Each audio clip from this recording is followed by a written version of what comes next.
push my buttons. What's up, guys? How you doing? I'm great. How you guys?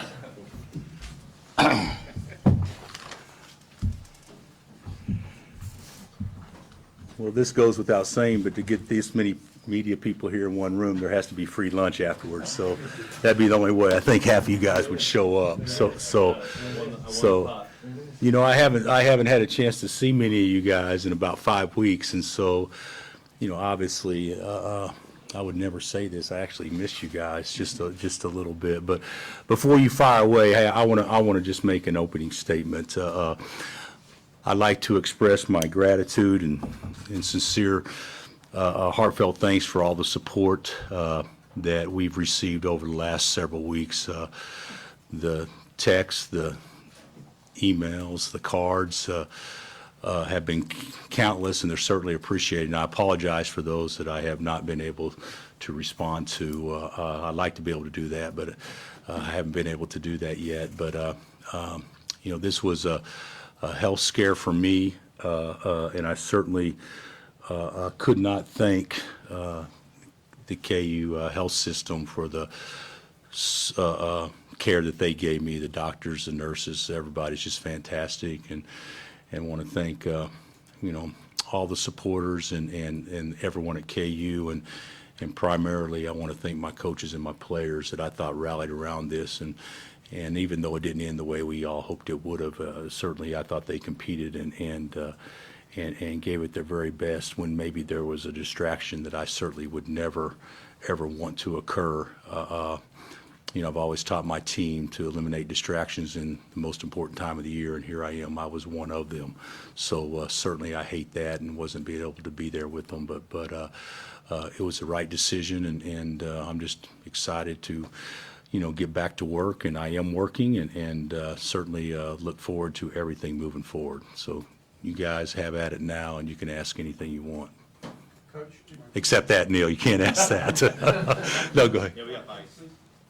Coach, I know under normal circumstances this weekly press conference wouldn't have been a big deal. I know it was mentioned on social media and the floodgates kind of opened about your future and kind of where you're at. And can you just touch on that and how you're feeling and kind of what your routine has been like lately? Well, on Monday, the future was the banquets on Thursday. And I was approached saying it'd probably be a good time, good opportunity to get before the media, before the banquet, so the banquet's not about your health, which it shouldn't be. It should be about the guys. And I said, that's fine. And so that's how the little bit of firestorm or whatever you want to call it started on social media. But there was absolutely nothing to it any more than just to address you guys and hopefully recap what's transpired and to also look forward to what's getting ready to happen. So, Two-part question here for you, Coach. First of all, how are you feeling? How are you doing? I'm doing well. I'll be honest. I haven't done a lot since the Big 12 tournament, but I'm exercising almost daily. I don't know if you guys can believe this. They told me that I need to improve my diet and exercise more. I don't know if anybody can believe that, and I'm actually in the process of doing both, and been pretty diligent at that. But I feel fine. My energy level is probably back to where it was prior to the episode, but not where it's getting ready to go, I believe. I believe that, I think sometimes we don't realize we don't feel well until we actually feel well and know the difference. And I'm in the process of feeling well again. So I'm excited about that. And then the second part to that question, can you unequivocally say you will be back as the head coach next year, your 20th season here at Kansas? Well, unless my athletic director, my chancellor makes a decision to contradict that I am 100% positive I will be coaching at the University of Kansas this upcoming season, and hopefully many more after that. Regarding the time off and having to step away, first, how hard was it? And second, how close were you to maybe getting back out there? Close at all? Well, second part first. I was told that if, you know, the Big 12 tournament was out. There was no way I was coaching the Big 12 tournament. Absolutely no way. I thought I would coach against West Virginia, and they laughed at me. And then I said, well, I'll coach the next game. And they laughed at me. And then they said, well, maybe you can coach in, 2 or 3 weeks. And I said, no, I got to be able to go in 5 days or whatever. And there was actually talk of me coaching in the first round game. But I was convinced, the doctor said there's a better chance, if you coach in the first round game, there's a good chance you won't coach the second game. So they told me that there was a better chance you coach in the second game if you set out the first game. So I was with the team. I conducted practice. I actually did it with a microphone sitting on a chair. So, I wasn't active in practice. But before the Arkansas game the day before, there was still a concern of elevated heart rate. And even though you guys know I never get animated and I'm probably the most zen type coach there is in America, the risk of my blood pressure elevating was something that they saw as a potential major concern. So that was eliminated. We had to win the Arkansas game for me to coach in the West Regional. What did you do? I mean, did you watch it on television? Did you stay strapped to a chair then? I watched it, obviously, from the hospital room, in the 3 games in the hospital room, and I watched it from the hotel, the 2 games in the NCAA tournament, and I kept a blood pressure monitor next to me that they actually wanted me to take my blood pressure at times when I would get a little bit animated or a little bit upset because I thought maybe we didn't execute or the officials didn't give us a 50-50 call. So and I did that, and it was amazing to me the how the body works that they said, well, just don't get it over a certain number. And I actually kept it under that number, but I thought the number they gave me was a ridiculously high number. So I wasn't doing quite as well as what I thought I could do, because if I was at the game, I had some balance issues too with it, and I was at the game, any emotional outbreak or strong yell or whatever they thought could be something that could trigger something that would be negative and set me back. So they were probably right. It was the right thing to do, even though it happened at the most inopportune time that could ever happen to a coach or a player. And you used the word scare a minute ago. How much did this scare you? How serious did it feel for you? How scared were you? Well, I was never scared about that I wasn't going to be okay. But it was a different feeling. I'm sure many have had it, but it was kind of like a out of body type experience that you really don't know what's going on. You have no control on what's going on. So it was something that I'd never experienced before, but it was never to the point where I felt like I was in danger. I was in such good care and all that stuff. I just knew I wasn't right.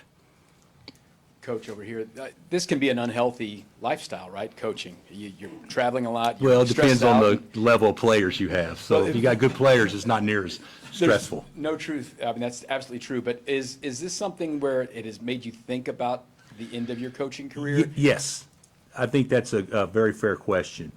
I think the last several weeks, I've been able to reflect on a lot of things. Okay. The one thing I can tell you without question, I miss my job. I love my job, and I want to do my job for a long time. That's what is positive. Now, for me to be as effective doing that, I think I have to, wake up a little bit and maybe do some things from a lifestyle standpoint, a personal habit standpoint, that I've been very, very, very inconsistent with my entire adult life. So, and I said that jokingly earlier, can you imagine a doctor telling you need to lose weight, eat right, and exercise? And I've been told that a long time, but I'm taking that serious for the first time I probably have in my life. But to answer your question, all this did from a job standpoint was reconfirm how much I love doing what I do. Coach, a couple for you. First one being able to find closure when you didn't coach the last game. And, even if you're going to have plays come back in your head and replay them, but did you feel like you were able to get closure even though you didn't call the shots that last one? Well, first of all, I thought Norm and our staff did a great job. I mean, they coached the first 4 games, and I was thinking this for Norm. We had a lot of quad 1 wins, and they say that's important in selection and that kind of stuff, which it is. But Norm coached 3 of those. He had Duke, he had West Virginia, and he had Iowa State. So he did a great job in the games that are 50-50 type games, or maybe not 50-50, but the most competitive games. So we were in great hands. The reason that we weren't successful against Arkansas had nothing to do, in my opinion, of me not being there. Now, do I think, could I have helped or done this or done that? Well, I think everybody would think that. I think the 13th man on the bench would think, well, if you give me a chance, I could have made a play to help us win. I think everybody would think that. But I actually, Dave, I'm okay with how the closure aspect of it, of how it ended, because I knew this, that those kids, whatever their ceiling was, they got about as close to it as they possibly could this year. And I don't want to use the word overachieve. I never like overachieve, because overachieve makes it sound like they did something they weren't capable of doing. They were obviously capable of doing it, or they wouldn't have done it. But to win this league and have those young guys compete at the level they did over a period of time, over a course of months, I'll remember that, and that'll be my closure more so than what could have happened on the last possession of the last game. Second question, even though other coaches may love you, they may try to use this against you. Bill's not going to coach again. He's not going to be the same. Have you spent some time with damage control, future recruits on everything's fine, I'm going to be okay, you can come here and I'm going to be your coach in 2 years? Well, the whole thing is that's you guys' job to get that out today. So hopefully that'll be the case. I haven't had to address this with one recruit. Now my assistant coaches have addressed it. They've been asked that, but in large part just because of rumors out there on social media, Twitter or whatever. But we've dealt with negative recruiting for a while now. And I don't even consider this to be anything that will be hard to address whatsoever, Dave. Yeah, Neil. Coach, how tough was it to see Jalen and the guys? I mean, we saw them in the locker room, how emotional they were. How tough was it not to be there with them in the huddle and helping them out? Well, I think that's the whole point. I've always taken great pride in enjoying the moment when it counts the most. If the game's tied with 4 minutes left, if you were going to, register or check out my fun level, it would be at a 10 with the game tied with 4 minutes left. And early in the game, it may be at a 4. So I love that moment. And not to be able to share with them the most important moments, which are the same moments that Jalen loves and the same moments that Juan love, more than anybody else. That was hard. I don't want to say I feel like I let them down, because I don't think that's really fair.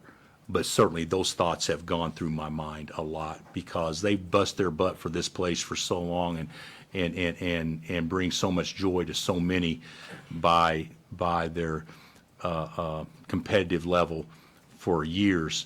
I certainly want to add to that and not take away from it.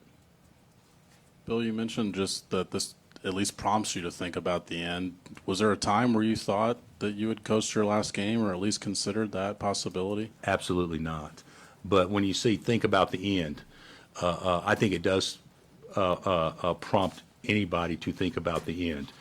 But my end, I don't even see the oncoming train down the track right now. When I think of the end, you think of it getting closer. When I think of the end now, after sitting out and not doing this for a while, I think of it being further away. Then you called it an episode. I'm wondering what details you'd be willing to share about what exactly did prompt you to go get this checked out. Well, I probably hadn't been feeling great for a couple of days, but I just didn't feel myself. I had tightness in my chest. I had some balance issues. I just didn't feel right. I don't know if you guys were there at T-Mobile that Wednesday. I think it was that Wednesday. I spoke to you guys. I went to the hospital soon after that. So you guys saw me. I wasn't totally out of it when I was talking to you guys, but there's just something about just not quite being yourself, and I recognize that, and balance and just kind of some unknown tightness or pain that I'd never experienced before. I just thought it was best to get it checked out. After what your dad went through, did that help you maybe wake up and say, look, I can't push this off even though it's March? I don't think I thought like that, Neil, because my dad would tell me I should push it off, and then he would have never pushed it off a day. He was one of those guys, do as I say, not as I do. And I think we are all like that to an extent. But I do think the one thing that has impacted me more from what I learned from him is how stress can negatively impact a life. And especially at key moments. And so I wanted to, at least in my mind and from what the doctor said, try to eliminate as much as that when I'm going through a period of time where I don't need to have that. Now, they didn't say anything about moving forward. I mean, I know I'll have stress. That's not what I'm worried about moving forward, as long as my body's capable of handling. And they just thought right at that moment that probably would not be the best thing. Bill, right at that very point, I mean, would you say until this, you sort of always figured you just put stress in a compartment and you don't even think about it? I mean, I just wonder if you are going to have to reassess what that's all about. I think that, Vahe, that's probably something that well, there's no question, I will do that. I need to reassess what that's all about, but I think we all do too. I've always thought that stress affects everybody else, but it doesn't affect me. And I've always thought, no matter what anybody's got, you could put it on my shoulders, and I'll handle it, whatever the situation would be. I think under the last, several years, we've been under some stress that I think a lot of that will be removed, hopefully in the near future. So I feel good about where I'm at.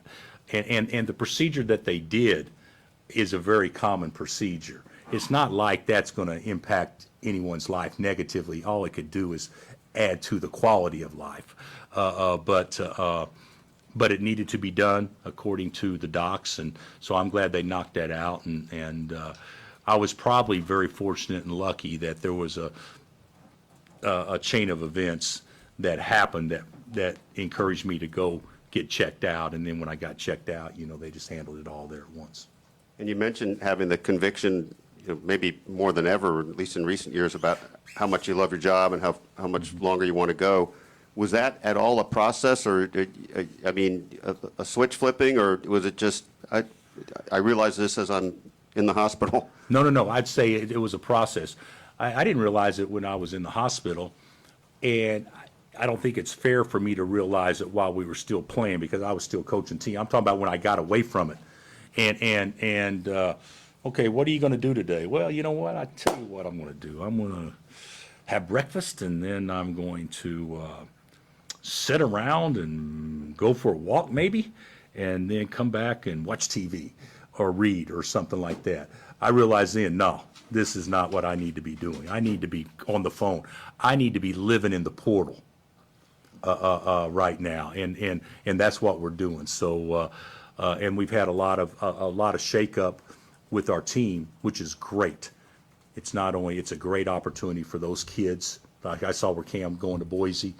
I mean, it's great. He'll have a chance to go there and impact and do all that stuff. And when kids make decisions, they're making those because it's a better opportunity for them.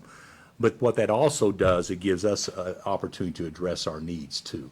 And you guys know as well as anybody that covered us, we have some needs that we certainly can address.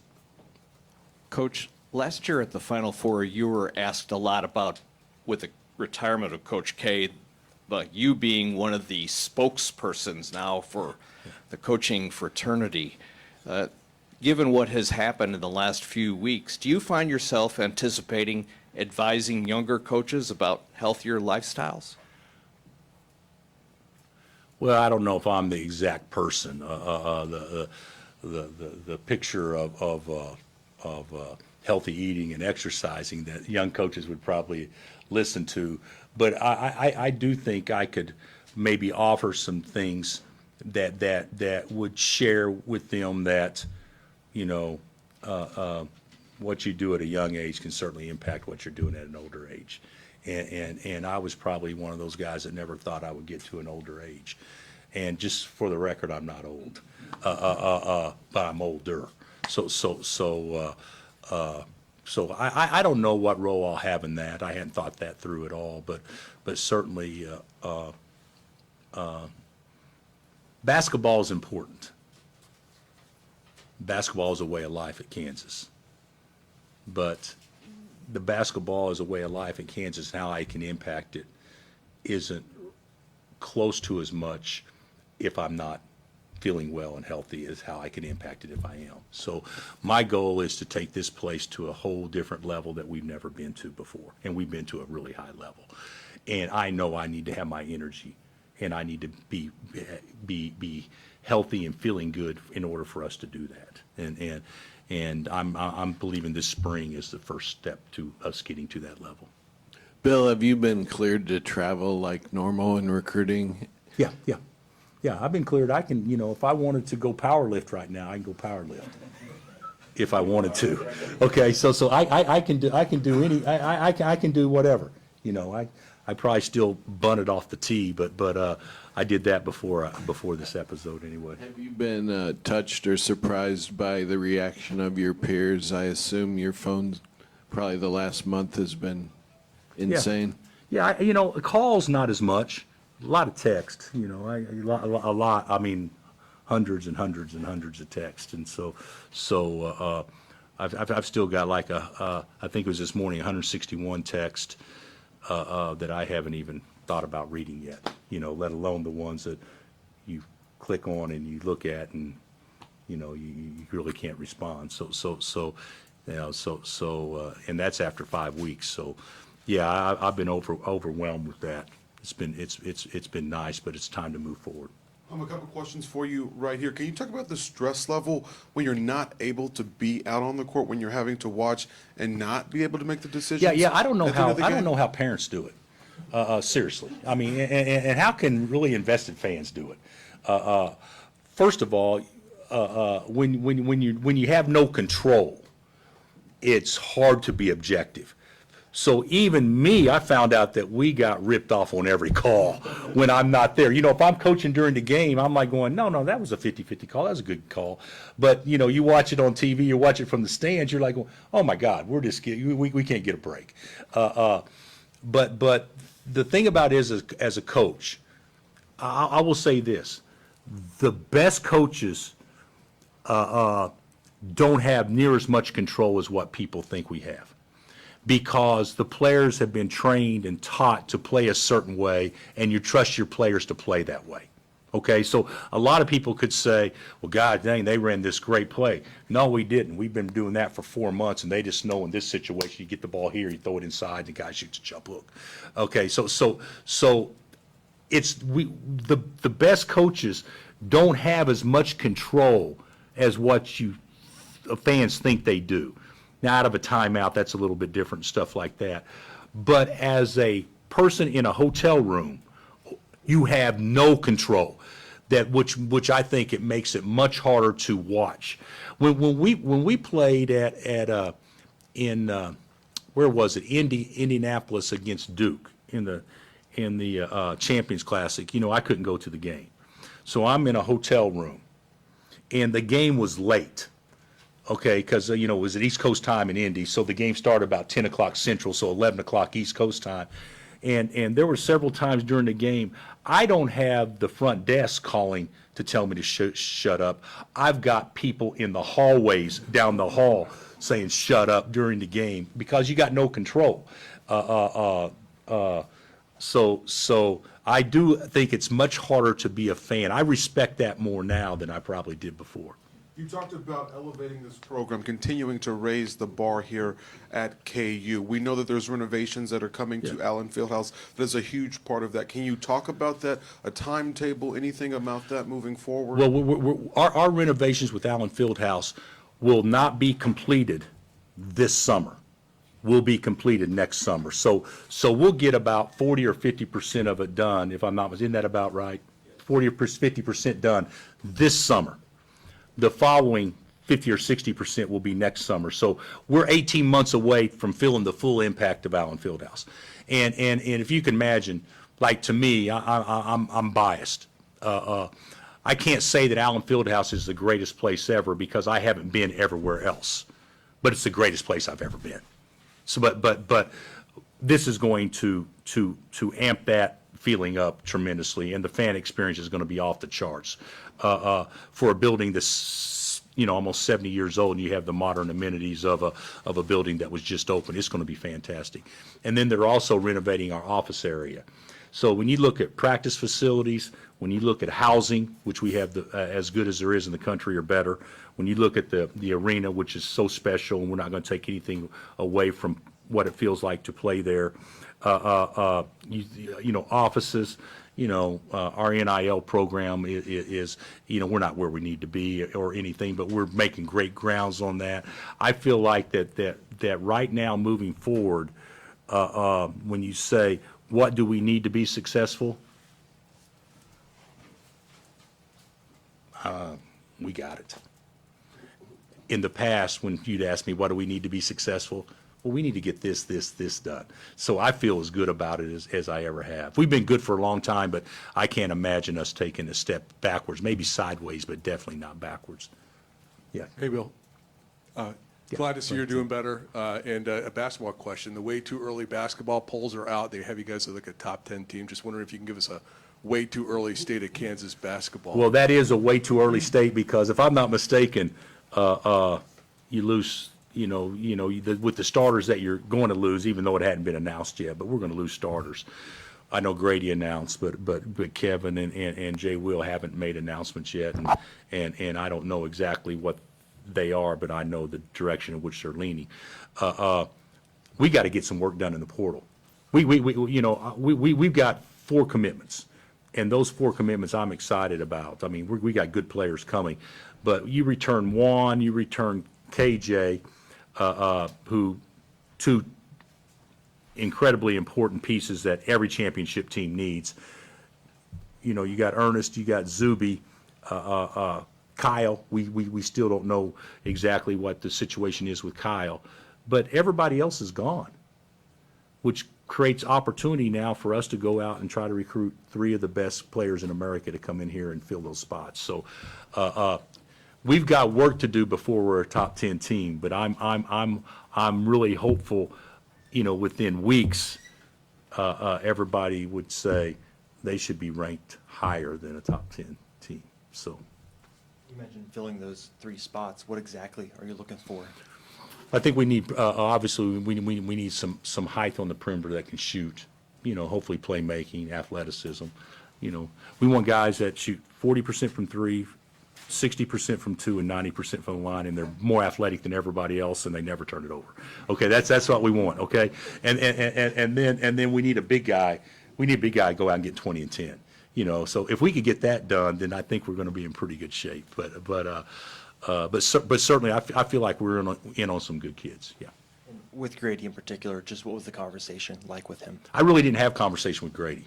That deal was done a long time ago. So I talked to his mother and father for a long time, for a couple hours. We visited, had great talk and everything. But the reality of it is, it's time for him to go. I mean, he's projected to be top 11 right now. Is that about right? 8 to 11. Huh? 8 to 11? Have you guys looked what 8 to 11 pays next year I mean, so and then you add 20% on top of that because everybody can make 20% more than what their base would be. So I mean, it's time for him to go. He did exactly what we hoped he would do. I'll be candid. I didn't know he was a one-year guy until probably we played Duke. And when he made those last 3 plays at the end of that game, he did it off the 3. He did it catching a lob and moving without the ball, and then he did it in a drive with the ball in his hands. I'm like going, well, he just showed a glimpse of what he can be. So, and his best ball is so far down the road, but it's time. Jay Will, it wasn't time. It's time for Jay Will now. It's time. You can't be better than being a first-team All-American, averaging 20 points a game. I mean, he's done exactly what he dreamt to do. So it's time with him. But what is it about the job that has at least mentally re-energized you that you prompts you to say you want to do that for a long time? You play golf? I don't.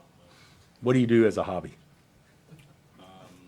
Play with the kids. This is the Okay, only play with the hobby I- kids. That's great. You take playing the kids away from you for a month. Would you miss your kids? Absolutely. Would you want to play with them more than you ever have? Absolutely. That's exactly how I feel right now. That's good. And then, do you still have limitations on what you're able to do? No, I have no limitations. None. I have some self-imposed limitations. A marathon is not in the mix, and there's some things like that. But no, I have no limitations on physical exertion or anything like that. Coach, I had the chance to talk to Ochai after played in Oklahoma City about a month ago, and asked him what his favorite Bill Self story was. He told me it was in the championship final last year when DeJuan stepped out of bounds, and he told me that was the first time he saw you where you didn't know what to do, whether to foul, whether let the play continue. What do you remember from that moment? I remember that I was totally calm and cool, and I think Ochai's totally off base on that. That moment, to answer your question, I told the kids to foul. I spent 5 minutes telling them how to foul. And then, do you guys remember the show Hoosiers when he draws a play up for somebody other than Jimmy Chitwood, and all the guys are looking in the huddle like this when he said do it, and then Jimmy said I'll make the shot, and then he changed the play. That's exactly, but it was Jalen Wilson. Jalen Wilson said no, we ain't doing that. We're going to screw it up. We ain't doing that. I said, well, what did we do? And he said, we're guarding them. We're going to play it out. We're going to guard them. And so Ochai's right on that part.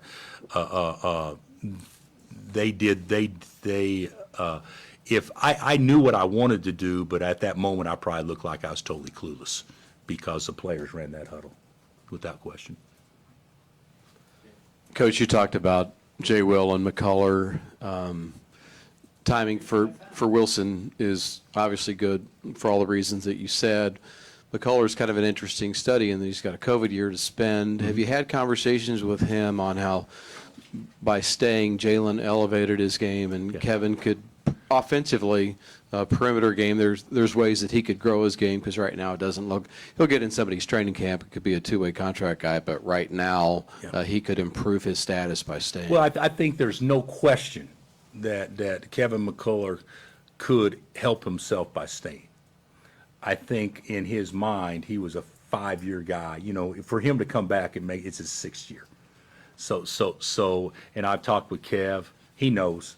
I've talked to his mother and father. They know. I've talked to people close in his camp. They know. And Kevin will make the decision when the time's right. But he's certainly going to go through the process and see what they say. The other thing is,